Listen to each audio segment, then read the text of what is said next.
നമസ്കാരം. ഈ കോൺഗ്രസുകാർക്ക് ഇതെന്തു പറ്റി? നിരാശയോടെ കേരളത്തിലെ പൊതുജനങ്ങളും കോൺഗ്രസ് പ്രവർത്തകരും ചോദിച്ചുകൊണ്ടിരിക്കുന്ന ചോദ്യമാണിത്. 3 കൊല്ലം മുൻപ് വലിയ കോളിളക്കവും ലഹളയും ഒക്കെ ഉണ്ടാക്കി രമേശ് ചെന്നിത്തലയെയും മുല്ലപ്പള്ളി രാമചന്ദ്രനെയും തൽസ്ഥാനത്തു നിന്നും മാറ്റി ആ സ്ഥാനത്ത് വി.ഡി. സതീശനും കെ സുധാകരനും കയറിയിരുന്നപ്പോൾ പ്രതീക്ഷകൾ ഒരുപാടുണ്ടായിരുന്നു കേരളത്തിലെ പൊതുജനങ്ങൾക്ക്. യാതൊരു ചുക്കും സംഭവിച്ചില്ല എന്ന് മാത്രമല്ല, 3 കൊല്ലം കൊണ്ട് കോൺഗ്രസ് കൂടുതൽ അധപതനത്തിലേക്ക് വീഴുകയും ചെയ്തു. കോൺഗ്രസിലെ തമ്മിലടി ഇപ്പോഴും തുടരുകയാണ്. കോൺഗ്രസിൽ വീണ്ടും ബോബനും മോളിയും വരണമോ എന്ന തലക്കെട്ടിൽ ദേശാഭിമാനിയുടെ മുൻ അസോസിയേറ്റ് എഡിറ്ററും ജനശക്തി വാരികയുടെ ചീഫ് എഡിറ്ററുമായ ജി ശക്തിധരൻ തന്റെ സമൂഹ മാധ്യമത്തിൽ എഴുതിയ കുറിപ്പിലൂടെ പറയുന്നത് ഇങ്ങനെയാണ്: പ്രൊഫസർ കെ.എം. ചാണ്ടി എന്ന പേരിൽ ഒരു KPCC പ്രസിഡന്റ് കേരളത്തിലുണ്ടായിരുന്നു എന്ന് ഇന്ന് എത്ര പേർക്ക് ഓർമ്മയുണ്ട്? കെ കരുണാകരൻ അജയനായിരുന്നപ്പോൾ ബോബനും മോളിയും എന്ന പേരിലാണ് പ്രതിപക്ഷ നേതാവ് കെ കരുണാകരനെയും KPCC പ്രസിഡന്റ് പ്രൊഫസർ കെ.എം. ചാണ്ടിയെയും മാധ്യമങ്ങൾ ചിത്രീകരിച്ചിരുന്നത്. ദിവസവും മാധ്യമങ്ങളിൽ കാർട്ടൂൺ പെരുമഴയായിരുന്നു. കോൺഗ്രസിനെ കേരളത്തിൽ അധികാരത്തിൽ മടക്കിക്കൊണ്ടുവന്നതും പ്രൊഫസർ കെ.എം. ചാണ്ടിയുടെ നേതൃത്വത്തിലായിരുന്നു. പുതുശ്ശേരി, ഗുജറാത്ത്, മധ്യപ്രദേശ് എന്നീ 3 സംസ്ഥാനങ്ങളിൽ ഗവർണറും 2 തവണ കേരളത്തിൽ നിയമസഭാംഗവുമായിരുന്നു ചാണ്ടി. പ്രൊഫസർ കെ.എം. ചാണ്ടിയെ കേരളത്തിൽ ഇന്ന് ആരെങ്കിലും ഓർക്കുന്നുണ്ടോ? അന്ന് കേരളത്തിൽ കോൺഗ്രസ് മുക്ത കേരളം EMSO നായനാരോ സ്വപ്നം കണ്ടിരുന്നില്ല. എന്നാൽ പിണറായി വിജയൻ പിൽക്കാലത്ത് ജൈത്രയാത്ര തുടങ്ങിയത് ആ സ്വപ്നം കണ്ടുകൊണ്ടാണ്. 9 വർഷമായി അദ്ദേഹം അത് സാക്ഷാത്കരിച്ചിട്ട് ഇനിയും ഒരു ഊഴം കൂടി തരപ്പെടുത്തണമെന്നാണ് അദ്ദേഹത്തിന്റെ ആഗ്രഹം. അതിന് 2 വഴിയാണ് കണ്ടുവച്ചിരിക്കുന്നത്. ഒന്ന്, CPM-ൽ തനിക്കുള്ള കാലാവധി പരിധി തടസ്സം നീക്കുക. അത് നേടിക്കഴിഞ്ഞു. കുതന്ത്രങ്ങൾ പ്രയോഗിച്ച് കോൺഗ്രസിൽ തമ്മിൽ കുത്തുണ്ടാക്കുക എന്നതാണ് രണ്ടാമത്തെ ലക്ഷ്യം. അതുകൊണ്ട് ഒരു കാരണവശാലും CPM-നെതിരെ ഉരുക്കുപോലെ ഉറച്ചു നിൽക്കുന്ന കെ സുധാകരനെ ഇനി ആ പദവിയിൽ വെച്ച് പൊറപ്പിച്ചുകൂടാ. അതിന് ഏത് മാർഗവും അവലംബിക്കുക. കോൺഗ്രസിന്റെ തലപ്പത്തിരിക്കുന്നവർ തന്നെ അതിന് കൈയയച്ച് സംഭാവന ചെയ്യുന്നുണ്ട്. തൃക്കാക്കര ഉപതെരഞ്ഞെടുപ്പിന് ശേഷം CPM-ൽ കൃത്യമായി കോൺഗ്രസിൽ നിന്ന് മാസപ്പടി വാങ്ങി കഴിയുന്നവർ എത്ര പേരുണ്ട് എന്നറിയാമോ? ലെനിൻ സെന്ററിൽ നിന്ന് തൃക്കാക്കര ഉപതെരഞ്ഞെടുപ്പ് സമയത്ത് രാജീവ് ഏൽപ്പിച്ച ലക്ഷങ്ങൾ എങ്ങനെ ചോർന്നു എന്നതിലായിരുന്നല്ലോ അന്വേഷണ കമ്മീഷൻ. ED റെയ്ഡ് ഭയന്ന് നടക്കുന്ന ഒരു മന്ത്രി കൊച്ചിയിലുണ്ട്.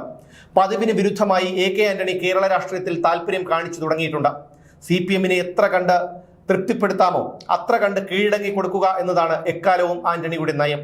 ലാവ്ലിൻ കുംഭകോണത്തിലും പിണറായി വിജയനെ എങ്ങനെ വെള്ളപൂശി കൊടുക്കുക എന്നതിലായിരുന്നു ആന്റണിയുടെ കണ്ണ്. അതിന് പ്രതിഫലമായിരുന്നു പാളയത്തെ കൈരളി ചാനലിന്റെ കൂറ്റൻ കെട്ടിടത്തിൽ ആന്റണിയുടെ പേര് പതിച്ച് നന്ദി കാട്ടിയത്. ലാവ്ലിൻ കരാർ സംബന്ധിച്ച് പ്രൊഫസർ KV തോമസും മറ്റൊരു കോൺഗ്രസ് MPയും ചേർന്ന് മൻമോഹൻ ഭരണകാലത്ത് സോണിയാജിക്ക് കൊടുത്ത കത്തല്ലാതെ മറ്റൊന്നും ആന്റണി വായിക്കുകയോ പഠിക്കുകയോ ചെയ്തിട്ടില്ല എന്നതാണ് സത്യം. ആ കത്ത് അഡ്വക്കേറ്റ് ജനറലായിരുന്ന MK ദാമോദരൻ പെരുമ്പാവൂരിൽ ആയുർവേദ ചികിത്സയിൽ കഴിയുമ്പോൾ തിരക്കു പിടിച്ച് തയ്യാറാക്കിയതായിരുന്നു. കേരളത്തിലെ കൂറ്റൻ വ്യവസായികളിൽ CPM-ന് വിടുവേല ചെയ്യുന്നവർ എത്ര പേരാണ്? CPM-ന് നേരിട്ട് നിർവഹിക്കാൻ കഴിയാത്ത കള്ളപ്പണ കൈമാറ്റം ഇവർ ഞൊടിയിടയിൽ നടത്തിക്കൊടുക്കും. വിമാനത്താവളത്തിൽ മറന്നുവെച്ചു പോകുന്ന ഡോളർ പെട്ടികൾ M ശിവശങ്കർമാർ യഥാസ്ഥാനത്ത് എത്തിച്ചു കൊടുക്കും. സ്വപ്ന സുരേഷ് കോടതിയിൽ സമർപ്പിച്ച മൊഴി ഈ രാജ്യത്തെ RSSന്റെ തലവൻ ഒരു തവണയെങ്കിലും വായിച്ചു നോക്കുമോ? അദ്ദേഹത്തെക്കുറിച്ചുള്ള കേട്ടറിവിൽ തരിമ്പ് പ്രതീക്ഷ ബാക്കിയുള്ളത് കൊണ്ട് മാത്രം പറയുകയാണ്. പ്രധാനമന്ത്രിയിൽ എനിക്ക് ആ പ്രതീക്ഷയില്ല. വെറും ഭൂലോക കൗശലക്കാരൻ. കേരളത്തിൽ ശതകോടികളുടെ ഈ കൊള്ള മുഴുവൻ നടന്നത് ഇതേ പ്രധാനമന്ത്രിയുടെ കാർമ്മികത്വത്തിലല്ലേ? ഏതെല്ലാം ചാനലുകളിൽ കൂടിയാണ് ശതകോടികൾ വിദേശത്തേക്ക് ഒഴുകുന്നത്?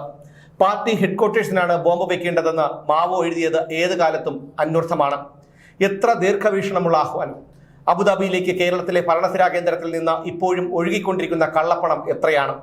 അതിപ്പോഴും നിയന്ത്രിക്കുന്നത് M ശിവശങ്കർ ആകുന്നത് എങ്ങനെയാണ്? എന്തിന് സ്വപ്ന സുരേഷ് ഇനിയും വായ്മൂടി കെട്ടണം? ഇതൊന്നും പ്രതിപക്ഷത്തിന് അറിയില്ലെന്നാണോ?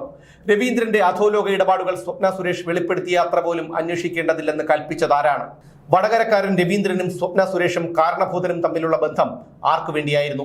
സെക്രട്ടേറിയറ്റിൽ മർമ്മപ്രധാന തസ്തികയിൽ സ്വപ്ന സുരേഷിനെ വാഴിച്ച് ലക്ഷങ്ങൾ അനധികൃതമായി ശമ്പളം കൊടുത്തിട്ട് ഒരു ദിവസമെങ്കിലും ഏതെങ്കിലും കേന്ദ്ര ഏജൻസി ചോദ്യം ചെയ്തോ? സമാന സംഭവങ്ങളിൽ മറ്റ് സംസ്ഥാനങ്ങളിലെ എത്ര മുഖ്യമന്ത്രിമാർ ജയിലിൽ കിടന്നു? ഇതിനെല്ലാം പ്രതിവിധി ഉണ്ടാകണമെങ്കിൽ കെ സുധാകരനെ പോലെ ഒരു നേതാവ് പ്രസിഡന്റായി വരണം. അതിലാണ് അങ്കലാപ്പ്. കേരളത്തിൽ കോൺഗ്രസ് നേതൃത്വത്തിൽ ആരെങ്കിലും ചുമതലയേൽക്കുന്നതിൽ എന്തിനാണ് ഹൈക്കമാൻഡിന് ഇത്ര അങ്കലാപ്പ്?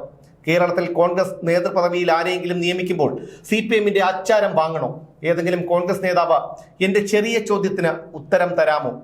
കഴിഞ്ഞ നിയമസഭാ തെരഞ്ഞെടുപ്പ് ഫലം വന്നപാടെ കേരളത്തിൽ മുഖ്യമന്ത്രി പദത്തിൽ പുതിയ നേതാവ് വന്നതുപോലെ പ്രതിപക്ഷ നേതൃപദവിയിലും പുതിയ ആൾ വേണമെന്ന് മിസ്റ്റർ M പൊടുന്നനെ നിർദ്ദേശിക്കപ്പെട്ടത് എന്തുകൊണ്ടാണ്? CPM മന്ത്രിസഭയാണ് വരാൻ പോകുന്നതെന്ന് തിരിച്ചറിഞ്ഞപ്പോൾ പുതിയ പ്രതിപക്ഷ നേതാവിനെയും തരപ്പെടുത്തി തരണമെന്ന കാരണഭൂതന്റെ ആവശ്യത്തിന് അന്ന് കോൺഗ്രസ് നേതൃത്വത്തിൽ ഒരു വിഭാഗം പെട്ടെന്ന് മറുകണ്ഠം ചാടിയതുപോലെയല്ലേ ഇപ്പോൾ മൂന്നാം ഊഴം സ്വൈര്യമായി വഴിതെളിക്കാൻ കാരണഭൂതന് കെ സുധാകരന്റെ തടസ്സം നീക്കാൻ ചിലർ നിൽക്കുന്നത്? CPMന്റെ ചെലവിലാണോ കേരളത്തിലെ കോൺഗ്രസ് കഴിയുന്നത്? ഇങ്ങനെ സഖാവ് ജി ശക്തിധരൻ അവസാനിപ്പിക്കുന്നു.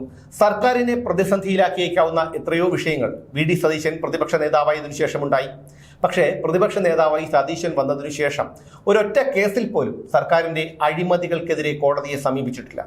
ഇപ്പോഴും തമ്മിലടിയും ഗ്രൂപ്പിസവും കോൺഗ്രസിൽ കെട്ടടങ്ങിയിട്ടുമില്ല.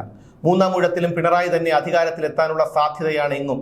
മൂന്നാമതൊരു വട്ടം കൂടി പിണറായി അധികാരത്തിലെത്തിയാൽ കേരളം ബാക്കിയുണ്ടാകുമോ എന്നാണ് കണ്ടറിയേണ്ടത്.